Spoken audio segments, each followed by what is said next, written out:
It is the very first day in the 10th month of the year 2021. It is public holiday in Nigeria, and that's because today is the anniversary of Nigeria's independence. So Nigeria is 61 today. Congratulations, Nigeria. And of course, on this historic day, we are bringing you the maiden edition of The Movers on Silverbird Television. This program is all about transportation. And when I say transportation, I mean every part on every aspect of the transportation system in the Federal Republic of Nigeria. My name is Desmond Nwachukwu. I'll be your regular anchor on this program. Now, before we proceed, you know that without our sponsors, we won't be here. So let us start out by appreciating Road Transport Employers Association of Nigeria, RTEN, under the visionary leadership of Alhaj Dr. Musa Muhammad. May Tako be one. And of course, we want to appreciate IEC Villa Resort. IEC Villa Resort, that's one resort where VIP treatment is guaranteed. I get that every now and then. So I must thank both of them for standing with us, for supporting this program. I'll take a very short break, and when I return, we'll then move on to the very first segment of the program. This program assures you of information, entertainment, and of course, it's going to be highly, highly educative. Please stay with us. I'll be back in a jiffy.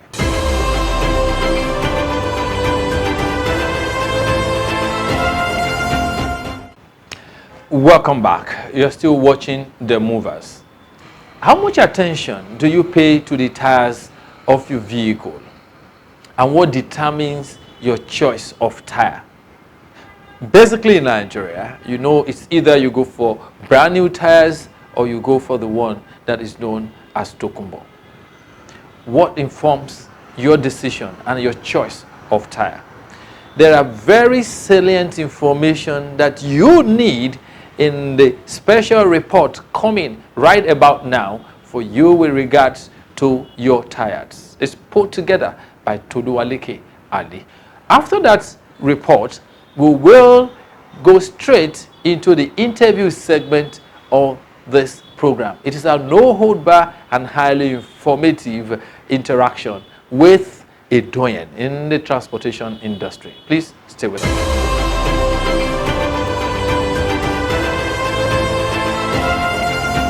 Tires are the only point of contact between a vehicle and the road. This makes it a critical safety component on the vehicle and therefore requires that every motorist take issues about tires with all seriousness. Unfortunately, despite the vital role of tires, many motorists in Nigeria are said to be treating the issue of tire with the anything goes mentality. This, experts say, has led them to patronize fairly used tire dealers, otherwise known as Tokumbo tires, a development which is unacceptable to the Federal Road Safety Corps.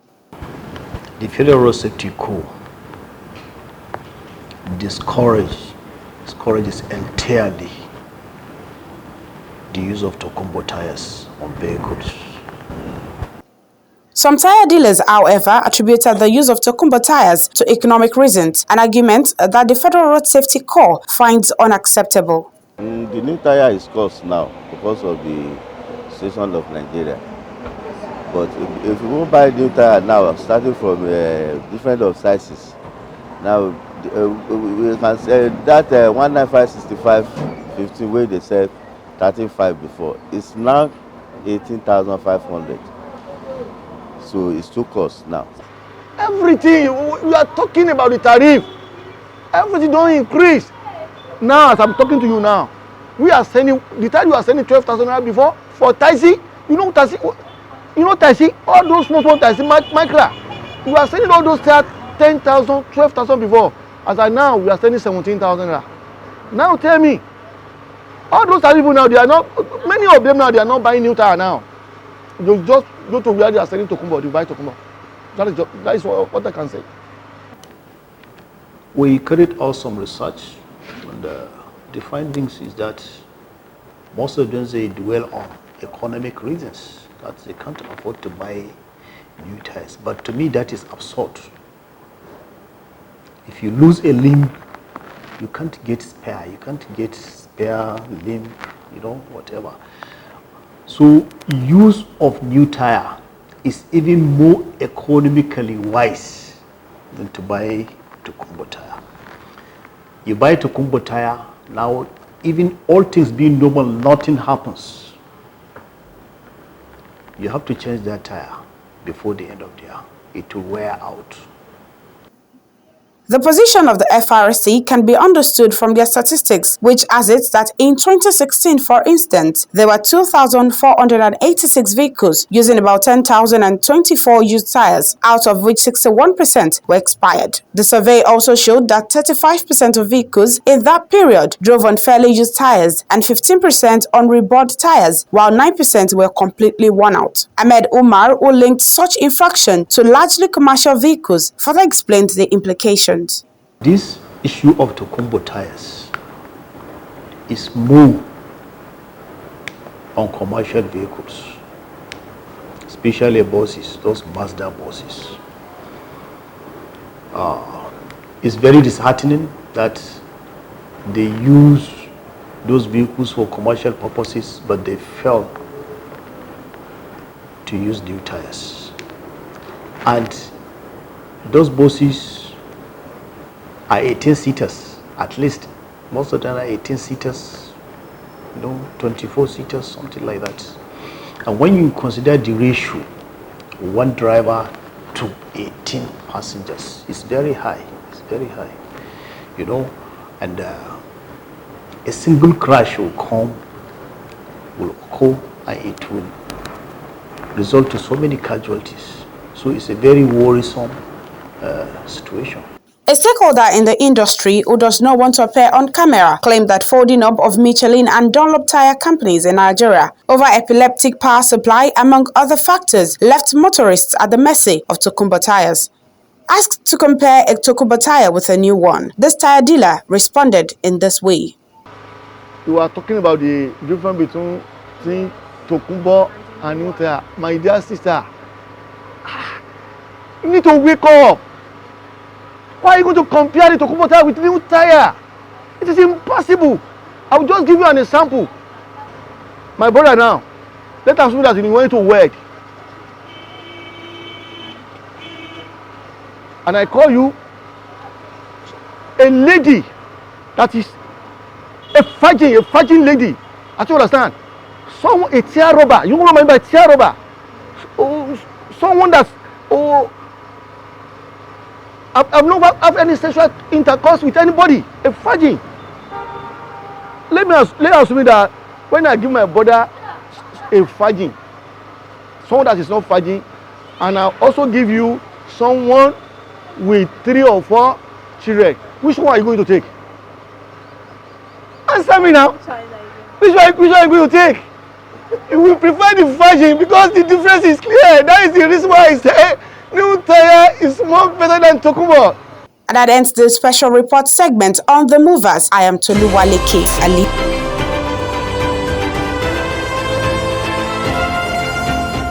Nigeria went agog on the 1st of October 1960 as she broke the shackles of colonization. Under indigenous leadership, Nigeria has continued to witness development in all the facets of our economy while sustaining our non-negotiable unity. As we congratulate Nigeria's symbol of authority, President Muhammadu Buhari, on Nigeria's 61st independence, Road Transport Employers Association of Nigeria, the mover of the nation's economy under the visionary leadership of Alhaji Dr. Musa Mohammed Maitakobi-Wan, will continue to foster Nigeria's unity and progress. Congratulations, Nigeria. Uproad Super! In the heart of the Federal Capital Territory, Abuja is a resort with perfect blend of hospitality and technology. The automated amenities at IEC Villa Resort are spiced up with rich traditional and modern designs. At IEC Villa Resort are hybrid beds with orthopedic and spring pillows in a cozy room that is tastefully furnished to meet your class will make every sleep memorable. Experience the wonders of technology with the automated electronic water closet in any of the 27 rooms and apartments that are designed to give you homely aura at affordable rate. IEC Villa Resort guarantees 100% 100% quality meal, exotic drinks, top-notch internet facility, efficient car services, amazing fitness center, and lots more. The peaceful, serene environment that exudes tranquility, backed with our dedication to personalized services, make us unique. IEC Villa Resort, Port 268, IEC Crescent Road, IEC Villa, off American International School Road, Durumi 2, Abuja. For reservation, call 0705-777-8874. Email reservation@iecvilla.com. Website www.iecvilla.com. IEC Villa Resort. Comfort redefined. From 1933, when it began operations as Motor Transport Union, till it was restructured under Decree 21 and 22 of 1978, later amended by Decree 1 of 1999 and published in the Official Gazette No. 6, Volume 65 of the Federal Republic of Nigeria, Road Transport Employers Association of Nigeria has contributed immensely to the development of Nigeria's economy. As a union backed by law, RTEAN, under the pragmatic leadership of Alhaji Musa Mohammed, is set to play its role in the transformation and reformation of the transportation sector. With a well-established structure in Nigeria's 774 local government areas and about 10 million membership strength, Alhaji Musa Mohammed is poised to lead RTEAN into productive partnership with government at all levels to ensure your comfort. RTEAN, the mover of the nation's economy, is committed to making Nigeria a better place for all. For more information, visit www.rtean.org.ng. Uproad Super!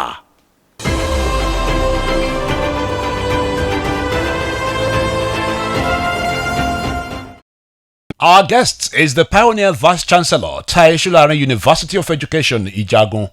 He is Fellow of the Chartered Institute of Logistics and Transport and a Fellow of the Institute of Transport Administration of Nigeria and a Professor of Transportation. He is Professor Kayode Oyeshiku.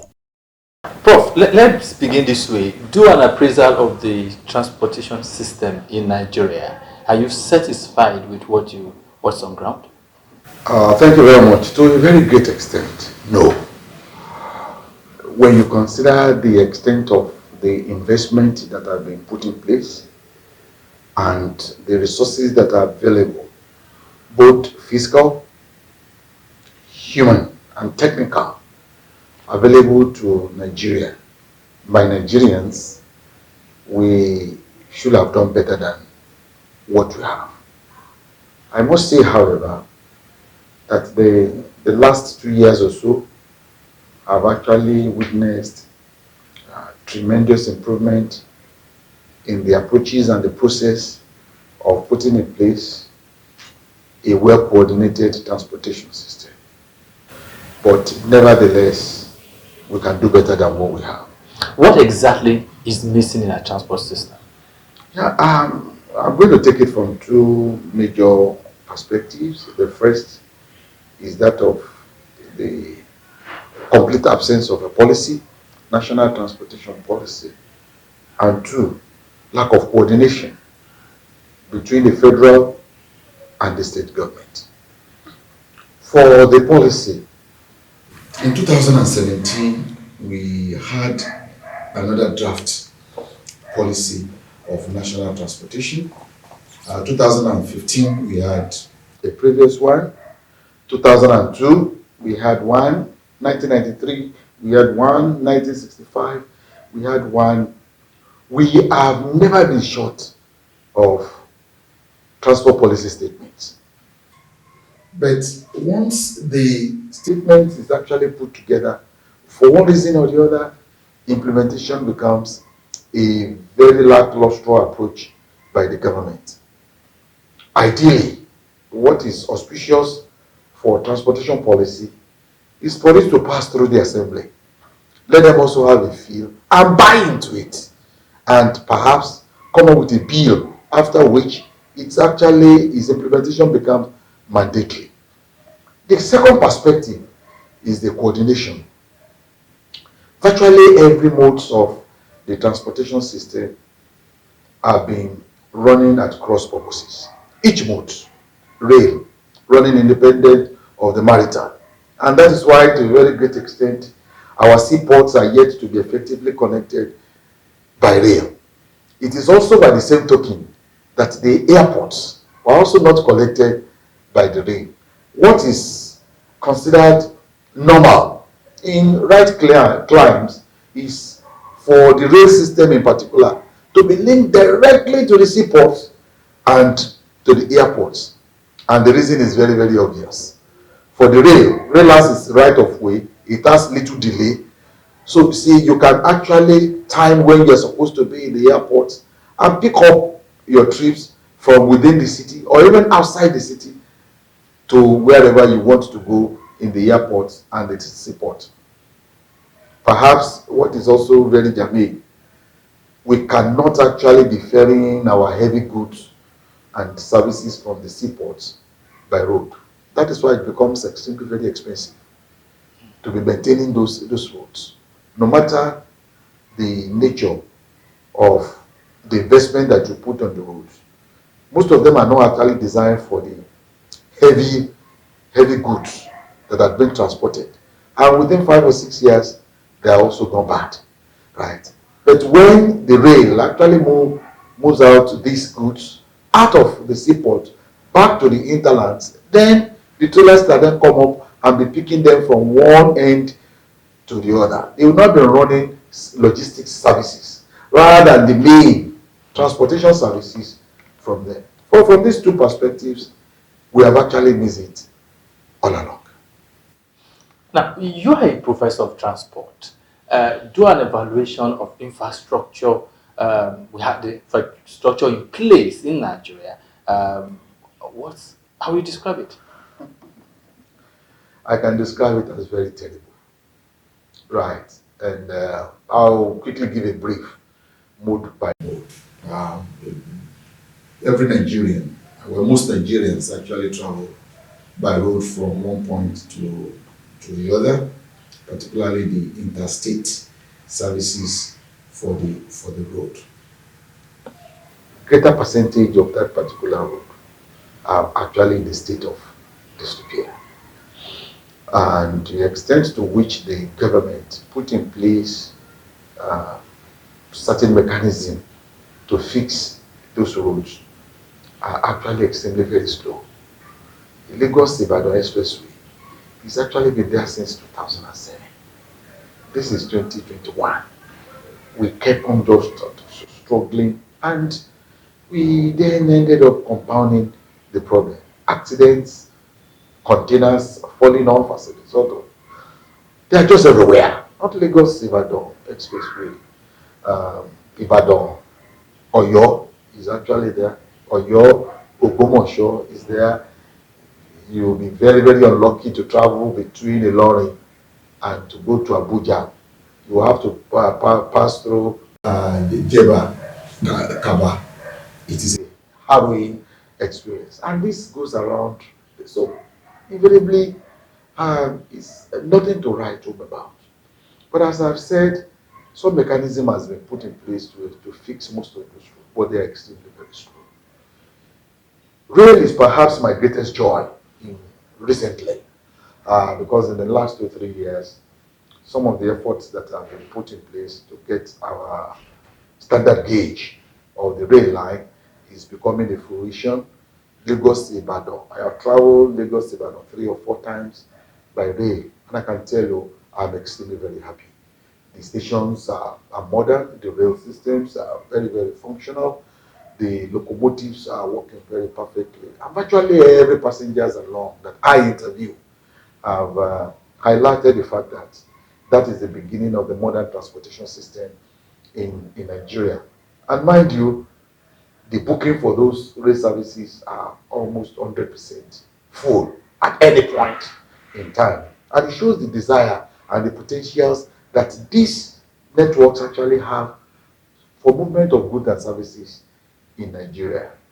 The air transport services is also coming on board. A number of terminals, new terminals are beginning to be opening up, even though the process started almost 16 years ago when Stella Odua was there, but then the completion has equally been done. Lagos International Airport, Abuja International Airport, Kaduna, all of them are coming on board, which gives a air of relief, particularly in the terminals and the services of the front desk, particularly for the international. It's actually not bad. The ports, following the concessioning in 2006, 2007 has actually brought about steady increase in the cargo throughput at the seaports, enhancing much more revenue for the government and for those that are actually managing the services. All what is then needed is a coordination between and among these various modes of transportation. At the level of the internal structure of the city, 98% of the cities in Nigeria have been depending on road transportation, which is actually a very big disaster. That shouldn't be. A number of the cities actually they have their internal waterways, inland waterways, Lagos, Port Harcourt, even Lokoja, and so on and so forth. They can then use ferry services to complement. But these also have not been well developed in such a way that can make intermodality of internal services of public transportation systems in those cities becoming well manageable in the benefit of the passengers. But above all, the road services is characterized by largeness of uncoordination among the informal sector. Right. And can you explain that a little further? Right. We have the domination of the informal sector, whereby almost 80-90% of the passengers are carried or are ferried by the informal sector transport services. The likes of Marua, Okada, Danfo, and so on, across the length and breadth of this country. It's not limited to Lagos or Abuja. While our circumstance actually makes it possible for this kind of events to take place, the onus is on the governing system to then coordinate the activities very well. Without a direct government intervention on the public transportation system in cities, it is very, very difficult, if not impossible, for the cities to function very well. A situation where fares are determined by the whims and caprices of those that are managing through the National Road Transport Worker Union or the Transport Road Workers Union or associations that actually profilate across the length and breadth of the country. This is actually not welcome at all. What is of excess is for government intervention in the provisions of mass transit transportation system. That is the only way that sustainable transportation development can work for all and sundry in the country. I just have to take you through this. You just mentioned the issue of the unions. You talked about Road Transport Employers Association of Nigeria, National Union of Road Transport Employers. What is the relevance of these various transport unions in our transportation system? Are they relevant? If they are, what role are they supposed to be playing? They are absolutely very relevant. And I will take it a parallel. It's just as if you have Nigerian Teachers Union, Academic Staff Union of Nigerian Universities, that protects the interests of its own members. It is the same thing. But perhaps these groups of unions become more important because for road transportation services, it's not what the government alone can do. In other climes, these unions also support the services that are provided by the government. I can give you several examples. In England, in the United States, in New York, in Chicago, those areas that I'm familiar with very well, government actually provide the infrastructure and the services, including having the large number of buses, bring in those unions who have the competencies of the drivers to then beginning to manage it with a well-coordinated effort. The symbiotic relationship between the union and the government then makes those services. The government coordinates. The government also regulates. What happens? The government also ensures that virtually every route are covered by those services. If you leave it for the unions alone, there are certain areas, because they are there primarily in the Nigerian environment to make money. So they rather provide services where they can make money. But it's not every part of the city that you can actually drive your services to make money. So wherever you make money, you then subvent for where you don't make money. That is why the government comes in to coordinate the activities. Again, the mushroomness of the services that are provided actually make trips making very, very unsafe, unsecure, unaffordable, very inconvenient. These are at variance to sustainable transportation development goals across the world. In the heart of the Federal Capital Territory, Abuja is a resort with perfect blend of hospitality and technology. The automated amenities at IEC Villa Resort are spiced up with rich traditional and modern designs. At IEC Villa Resort are hybrid beds with orthopedic and spring pillows in a cozy room that is tastefully furnished to meet your class will make every sleep memorable. Experience the wonders of technology with the automated electronic water closet in any of the 27 rooms and apartments that are designed to give you homely aura at affordable rate. IEC Villa Resort guarantees 100% quality meal, exotic drinks, top-notch internet facility, efficient car services, amazing fitness center, and lots more. The peaceful, serene environment that exudes tranquility, backed with our dedication to personalized services, make us unique. IEC Villa Resort, Port 268, IEC Crescent Road, IEC Villa, off American International School Road, Durumi 2, Abuja. For reservation, call 0705-777-8874. Email reservation@iecvilla.com. Website www.iecvilla.com. IEC Villa Resort. Comfort redefined. From 1933, when it began operations as Motor Transport Union, till it was restructured under Decree 21 and 22 of 1978, later amended by Decree 1 of 1999 and published in the Official Gazette No. 6, Volume 65 of the Federal Republic of Nigeria, Road Transport Employers Association of Nigeria has contributed immensely to the development of Nigeria's economy. As a union backed by law, RTAN, under the pragmatic leadership of Alhaji Musa Mohammed, is set to play its role in the transformation and reformation of the transportation sector. With a well-established structure in Nigeria's 774 local government areas and about 10 million membership strength, Alhaji Musa Mohammed is poised to lead RTAN into productive partnership with government at all levels to ensure your comfort. RTAN, the mover of the nation's economy, is committed to making Nigeria a better place for all. For more information, visit www.rtean.org.ng. Uproad Super! That's the size of our package this week. So whatever has beginning will certainly have an end. My name is Desmond Nwachukwu. God willing, I'll do this again in 7 days. Bye-bye.